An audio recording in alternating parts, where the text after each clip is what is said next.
Hey, what's up YouTube? Garotha here. So today's video is going to be a bit different from my normal content. I'm going to be reviewing a game called Albion Online. Now, this is a sponsored video, but my opinions are going to be unbiased, and I'm going to be as fair as possible with what I'm saying.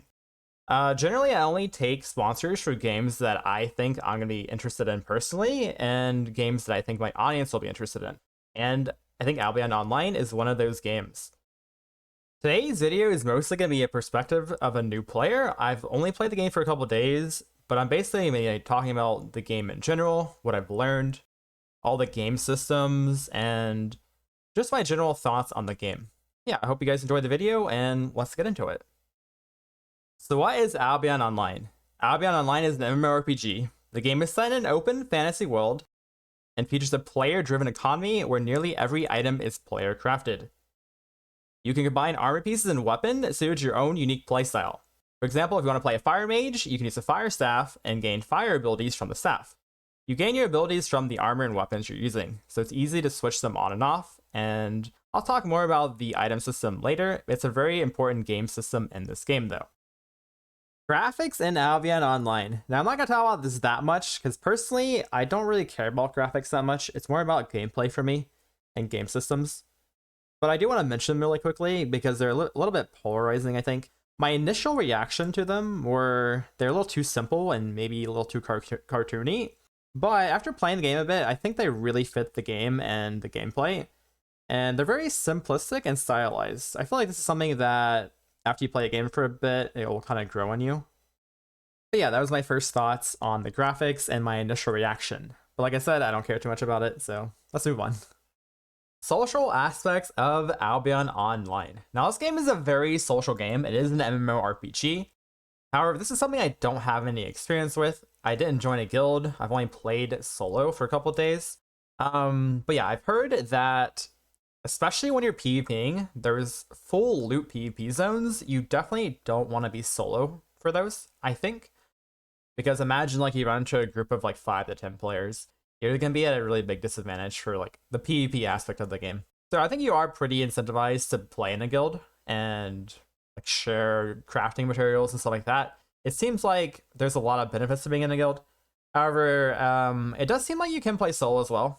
Just it's going to be a little bit more difficult and you're going to be more limited in what you can do. Monetization in Albion Online. I quickly want to go over this. This is a bit of a controversial topic for a lot of people. Yeah, let's get into it. So Albion Online is free to play. Everything in the game can be achieved as a free player, but there is a caveat to this. So there's a thing called premium subscription or premium status. This can be acquired with in-game currency, but you can also buy it with real money. This is the controversial part. I personally don't care for this too much, but the fact that you can buy it with in-game currency makes it a lot better in my opinion. And it is what it is. Now, premium status is very impactful. You get a bunch of benefits from it. You get learning points, which ties into your skill tree thing. Like if you're going a mage, like you scale it up faster. It's like the Destiny board mechanic, which I'll talk about more later. And like stuff like crafting focus. This is how you get like better crafted items, like higher chance for better crafted quality. And like just a bunch of extra like silver and gathering materials. Basically, if you're a serious player, you want to have premium status. Now, the good news is, after you complete the tutorial, you get 3 days of free premium status. So, as a new player, you get to try it out and see if you like it. Yeah, real money or in-game currency. And there's also vanity items you can buy from the cosmetic shop. I'll quickly show you guys that in the video. But yeah, stuff like mount cosmetics, like gear cosmetics, stuff like that, you can buy as well. That's basically the monetization in this game. The game systems. So I'm going to talk about some systems here, and they kind of all tie together. So I'm going to talk about the tier system first. Now, tier systems kind of tie in with everything in the game. So zones, for example, vary from tier 3 to tier 8. Tier 3 being the easiest, and tier 8 being the hardest. Mobs also tend to have similar tier levels as the zone tier. So for example, if you're in a tier 3 zone, you're most likely going to be fighting tier 3 monsters. Now, there's a Destiny board mechanic, which I'll talk about in a bit. There's a Reaver level in that Destiny board, and this is very important because it gives you additional bonus damage and damage reduction against higher tier mobs And basically that's how you how you enter higher level zones. Generally, the zone level should be equal to the Reaver level, otherwise you might be struggling a lot more than you should be.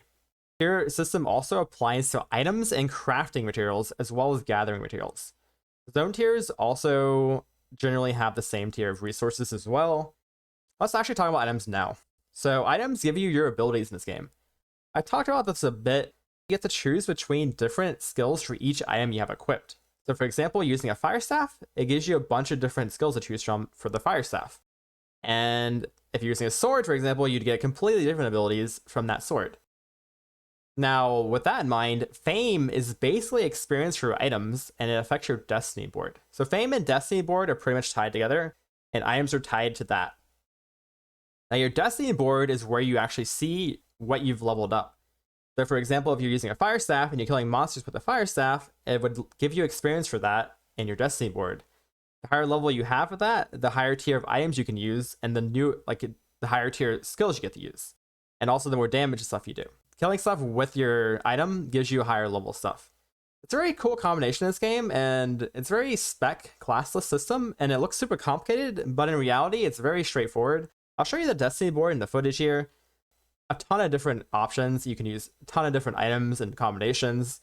And yeah, you choose which path you want based on which items you're using, and you gain fame.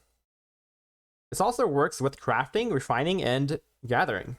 So you don't have to do anything in this game. You can choose exactly what you want to do. You don't actually have to craft if you don't want to craft. You don't actually have to refine if you don't want to refine. You can kind of do whatever you want. This is a very economy-based game, and you're not forced to interact with anything. Now, gathering is actually probably one of the best ways to make silver, and just selling it on the market. I found that actually just buying items on the market early on helped me a lot. So I sold my stone I farmed from tutorial, and I bought a bunch of gear on the market. And that was my kind of my interaction with that, and gathering just seems really good. To be honest, I didn't really craft that much, but I would assume that it's better to specialize in one craft versus trying to do them all yourself. Because it's very hard to level them all up, I imagine, because like the way the Destiny board works, you want to really focus on one crafting and just go all in on that one.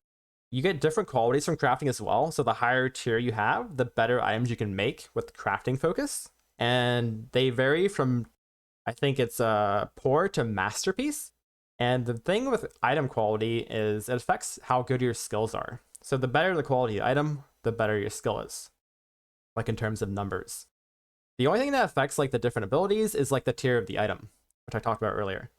And yeah, those all basically tie in together, and honestly, the game systems in this game are pretty cool. I don't really think it was that complicated for me to understand as a new player, and I liked it quite a bit. Okay, let's talk about it. Full loot PvP. So the way it works in Albion Online is there's certain zones which are PvP zones, and in these zones, depending on the color of the zone, they have different PvP rules. So I'll quickly go over the zone colors because this ties into it. There's 4 zone colors. There's blue, which is PvP disabled and lower rewards. I guess I should mention that the harder the zone, the better the rewards. Second zone is yellow. Yellow is PvP enabled, but it's only knockdown. You don't die, you don't lose any gear. This is also a lower reward zone. Things like crafting materials are lower, gatherings lower. It's like a lower level zone, basically. You get less XP, like less fame, basically. Stuff like that. Then there's red. Red is PvP enabled. It's full loot PvP. However, you actually have to enable it. Like you click a flag on your portrait to enable the PvP. It's like a toggle. You do lose all of your gear on death. And this is a medium to high reward zone. Then there's the black PvP zones. These are always enabled, PvP always enabled, and you lose all gear on death. But these are the most rewarding zones to farm in. Basically, this is where it's probably really beneficial to be in a group / a guild. It's gonna be a lot harder to solo the black PvP zones because you're gonna be solo against potentially like groups of 10 to 20 players running around, and you're gonna be at a pretty big disadvantage. This is also where it's probably the least newer player friendly. I think a lot of players would probably quit if they lose all their gear. This is something you have to get used to in Albion Online. I'm assuming like if you're playing on PvPing in these zones, you're going to be dying a lot and losing your gear a lot. You want to have a way to get your gear back or have backup sets that are ready before you go into these zones. You don't want to be dead without any backup gear. because it basically resets your progress. There's also an event happening at July 12th on Albion East and July 13th on Albion West. This is going to be called the Living Legacy event. There's going to be 3 statues throughout the world, and they're going to vary in strength, rarity, and value. The stronger statue you and your party can defeat, the better rewards, and higher chance of getting some unique anniversary-only rewards. Ending thoughts. So what do I think about this game? So I found this game very easy to get into as a new player. Like, this is the first time I played the game. All the systems are very easy to understand. I thought the tutorial did a very good job with giving a lot of like end-game information. I'm not going to name any names, but a lot of games rely on third-party websites a lot to give you like information on the game.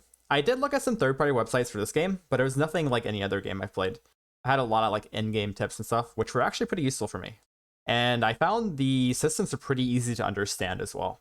Speaking of the systems, the unique systems in this game, they vary a lot from other games. I don't think I've played a game before that had this type of like item leveling up system. It was very unique and refreshing, honestly. I quite enjoyed it. This game has really a nice feeling of freedom. Like, I feel like you can kind of do whatever you want. You're not really... A lot of games kind of like to handhold you, I guess is the best way to put it. And this game's not really like that. You can kind of do whatever you want whenever you want to do it. You don't have to go in like a specific order. Just a nice feeling of freedom. You can kind of spend your time where you want to spend it. You're not forced into crafting. You kind of just choose whether or not you want to craft or not. You can kind of choose whatever weapons you want to use. It's very nice, and I like that a lot as well.